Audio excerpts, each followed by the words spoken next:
놀이처럼 즐기는 영어 동화책 읽기. 오늘은 타냐 호반의 Black on White 같이 한번 읽어보겠습니다. 이 책은 Newborn Baby Books 신생아용 책입니다. 이 책은 언제 읽어줘야 할까요? Birth to 6 months 그쵸? 태어나서 6개월 정도까지. 저 같은 경우에는 주로 3, 4개월 때 많이 읽어줬던 것 같습니다. 3, 4개월 신생아의 눈은 어떤가요? 두 눈이 동시에 한 사물을 보는 기능이 발달하면서 이제 좀 눈이 자리가 잡혀가는 그런 시점이죠. 보통 7개월, 8개월 되기 전에 사시검사 혹시 이상이 있다면 해야 된다고 하잖아요. 아이들이 이제 눈을 떠서 뭔가를 좀 보면서 초점을 제대로 맞추고 두 눈을 잘 사용하고 있을 타이밍이 이 정도가 됩니다. 신생아 시절에는 아이들의 시각 발달을 돕기 위해서 우리가 모비를 많이 보게 하기도 하고 또 국민 초점책 이런 책도 국내에 좀 있는데요. 예비 엄마들이 직접 만들기도 하고요. 저 같은 경우에는 당시에 하필이면 메르스가 유행해서 산모교실도 못 갔고 그래서 프린트해둔 책으로 좀 카드처럼 쓰다가 말았는데요.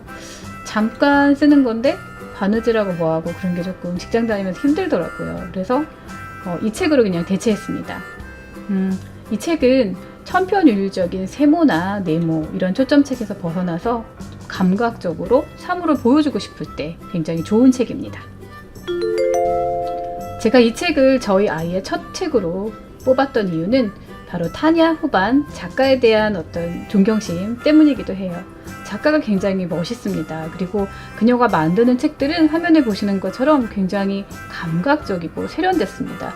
굉장히 오래전에 태어나셔서 사망하신 분인데요. 돌아가신 분인데 그럼에도 불구하고 이렇게 현대적인, 그래서 뉴욕의 갤러리에서 여전히 전시되어 있다고 합니다. 또 아이들의 교과서, 나중에 미국 교과서나 이런 책에서도 쉽게 볼 수 있는 그런 작가이기 때문에 초장부터 명품 초점책으로 시작할 거야 이런 어떤 세속적 욕망이 발동하기도 했고요. 또 사실 미대 친구들 얘기 들어보면은 선이 다고 쉐입이 다다 이런 말 많이 하잖아요. 그래서 기왕이면 조금 더 정선된, 그쵸? 어떤 검증된 그런 쉐입이나 선을 보여주고 싶어서 이 책을 선택하기도 했습니다. 가격도 매우 저렴하기도 하고요. 이 책은 마치 쌍둥이 책처럼 Black on White와 White on Black 이렇게 책이 있습니다. Black on White 같은 경우에는 흰 바탕에, 그쵸? 흰 바탕에 이렇게 블랙으로 표시가 되어 있고요. 그 다음에 White on Black 같은 경우에는 블랙 바탕에 사물은 이렇게 화이트로 표시가 됩니다. 쌍둥이처럼 이렇게 활용하셔도 좋을 것 같습니다. 저 같은 경우에는 당시에 조금 품절이 나서 제가 직구까지 하기 좀 힘들어서 다 구비하지는 못했는데요. 하나 더 또 말씀드리면은 보시면 What is that? 하고 Who are they? 책이 좀 있죠. 이 책 같은 경우에도 서체라던가 그림이 어떠세요? 전 개인적으로 굉장히 마음에 들어서 이런 책 같은 경우에는 프랑스어 버전도 있습니다. 그래서 사신다면 프랑스어로, 요즘 또 다개국어 관심들 많으시잖아요. 그래서 프랑스어든 영어든 사실 텍스트는 거의 없기 때문에 어떤 감각적인 이런 느낌, 그죠? 서체라던가 그림의 느낌을 아이한테 좀 접하게 해주고 싶다라고 했을 때 프랑스어 버전 정도 사시는 것도 좋을 것 같습니다. 앞서 소개해드린 이 책, 그쵸? 이 책 2개랑 이 책 2개를 해서 총 4개 정도는 갖춰 두셔도 좋을 것 같습니다. 화면에 보시는 두 책은, 그쵸? 한 손에 코란 뭐 이런 것처럼 한 손에는 Brown Bear, What do you see? 그쵸? 이거. 그 다음에 다른 한 손에는 The Very Hungry Caterpillar. 이것을 산후조리원에 들고 간다는 우스갯소리가 있어요. 이제 엄마들이 책류가에 관심 있다 보니까 이렇게 2가지 책을 가져간다고 보통 우스갯소리로 얘기를 하는데요. 요거는 조금 생각해 봐야 됩니다. 아이들의 시력이, 그쵸? 아이들의 시력이 발달하지 않았어요. 그래서 가지고 가셔도 보여주셔도 아이들은 못 봅니다. 그래서 굳이 가지고 간다면, 그쵸? 타냐 호반의 Black on White가 어떤가? 저 같은 경우에는 아무런 책도 가져가지 않았어요. 정말 거의 맨날 야근하다가 산후조리원 들어갔기 때문에 푹 쉬고 싶었고요. 그리고 아기 얼굴 볼 시간도 없습니다. 아무리 영어가 중요하고 책류가가 중요하지만 아기 얼굴 보는 게 더 그쵸 중요하겠죠? 자, 이 책을 짧게는 석 달에서 한 6개월 정도 읽히게 되실 건데요. 이때는 엄마가 영어로 말하기를 연습하기에 아주 좋은 타이밍입니다. 하루에 한 페이지라도 영어로 말해보는 연습을 한번 해보세요. 그리고 책 읽는 방법을 훈련하는 도구로 이 책을 사용하셔도 좋을 듯해요. 책육아, 또 특히나 영어로 책육아를 하겠다라고 해서 제 강의를 들으시는 거잖아요. 그렇다면은 엄마가 영어를 조금 구사해 주시는 편이 사실 유리합니다. 한국말로 자세하게 재밌게 얘기해 주시는 건 물론 좋지만 엄마가 영어를 한두 마디 쓸 수 있다면 아이와 즐겁게 책육아를 하실 수 있기 때문에 일단 자신감이 엄마가 있어야 좋거든요. 그래서 간단한 책이지만 저랑 같이 이 책을 통해서 영어 실력 향상을 시켜보는 연습 도구로 한번 이 책을 써보겠습니다.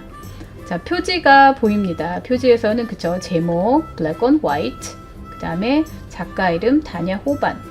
짚어주셔도 좋고요. 저 같은 경우에는 좀 들쭉날쭉했던 것 같습니다. 읽어줄 때도 있고 그렇지 않을 때도 있고. 그 다음에 가장 중요한 그림, 그쵸? 메인 아이디어 파악 이렇게 거창하게까지 이 책에서 그렇게까지 말하는 것은 매우 거창하지만 책의 표지에 나와 있는 그림을 가지고 아이랑 이야기해 보는 것은 책의 준비를 시키는 과정으로도 굉장히 중요합니다. 그래서 그림을 가지고 얘기해 주시는데요. 먼저 처음에 좀 시작하실 때 편하게 아이들 들어가라고 이렇게 시작합니다. We are going to read a fun book today. 그쵸? 오늘 엄마랑 재밌는 책 하나 읽을 거야. What do you see? 뭐가 보여? I see a fish. 그쵸, 이렇게. 첫날 I see a fish라고 했는데 두 번째 날은 어떻게 하나요? 똑같이 말씀하셔도 좋고 Is it a fish? 이렇게 질문을 던져봐도 좋겠습니다. 어쨌든 표지에 있는 사물을, 특징적인 사물을 말씀해 주시고 와, 재밌겠다 이런 느낌으로 한마디 더 해주시면 좋은데요. I guess it'll be fun. 재밌을 것 같아. 책 한번 읽어볼까? 해서 turn the page 해서 넘겨주시는 거죠. 책 표지를. What's this? 자, 이건 뭔가요? 그쵸? 아이들한테 굉장히 친숙한 사물이죠? bib입니다. 그쵸? 턱받이예요. 턱받이 같은 경우에는 when you eat, you wear it. 그쵸? 먹을 때 쓰는 겁니다. 근데 아이들한테 굉장히 친숙한 사물이기 때문에 이렇게 보여주셔도 좋고, 또는 아기들이 입고 있는 빕, 그쵸? 턱받이를 가리키시면서 같이 생겼네, look similar 라고 해서 좀 표현해 주셔도 재밌을 것 같습니다. 또 그쵸? It's a fork, it's a spoon. fork하고 spoon이 나왔습니다. 아기들한테 굉장히 친숙한 사물이죠? 하나하나 말씀하셔도 좋지만 What are these? These are fork and spoon 이라고 덩어리감 있게 표현해 주시는 것도 좋아요. 다 이런 것들은 언제 쓰는 건가요? 그쵸? You use these when you eat. 다 먹을 때 쓰는 거네요. 와, 너무 예쁩니다. 그쵸? 역시 타냐 호반 작품답습니다. It's a butterfly. 그쵸? What is it? It's a butterfly. 나비입니다. 나비는 어떤 특징이 있나요? 그쵸? 여기 보시면은 날개가 굉장히 예쁘네요. wing. 그리고 antenna가 있습니다. 발음 한번 들어볼까요? antenna, antenna. 네, 저도 이 발음은 자신 없지만 그래도 아이한테 해줄 때는 자신감 있게 큰 소리로 antennas 이렇게 해주시면 좋고요. 그쵸? The butterfly has beautiful wings and two antennas 라고 자신감 있게 말씀해 주시면 좋을 것 같습니다. 그런데 나비에 대해서 좀 더 묘사하고 싶으면 어떤 말 할 수 있을까요? 그쵸? It can fly on the flowers here and there. 여기저기 꽃들을 날아다녀 라고 정도 말할 수 있겠죠? 자, 이번에는 What's this? 그쵸? 이것은 leaf, 잎사귀입니다. I think it's a maple leaf. 그쵸? 단풍나무 잎처럼 생겼네요. 단풍나무 잎은 어디에서 볼 수 있나요? There are a lot of leaves you can see on the tree. 그쵸? There are a lot of leaves on the trees. 나무에서 볼 수 있겠습니다. leaf은. 이렇게 각각 나비와 잎을 살펴봤는데요. 이렇게 각각을 아이한테 알려주기도 하고 또는 시간이 지남에 따라서 두 개를 연결시켜 보기도 했습니다. 둘 다 야외에서 볼 수 있는 것들이잖아요. 그래서 나비를 불러주는 거예요. Hey butterfly, are you tired? 피곤하니? 그러면 land on the leaf. 많죠. 잎사귀 위에서 좀 쉬는 건 어때 해서 두 가지 사물을 이렇게 연결시켜서 말해보기도 했습니다.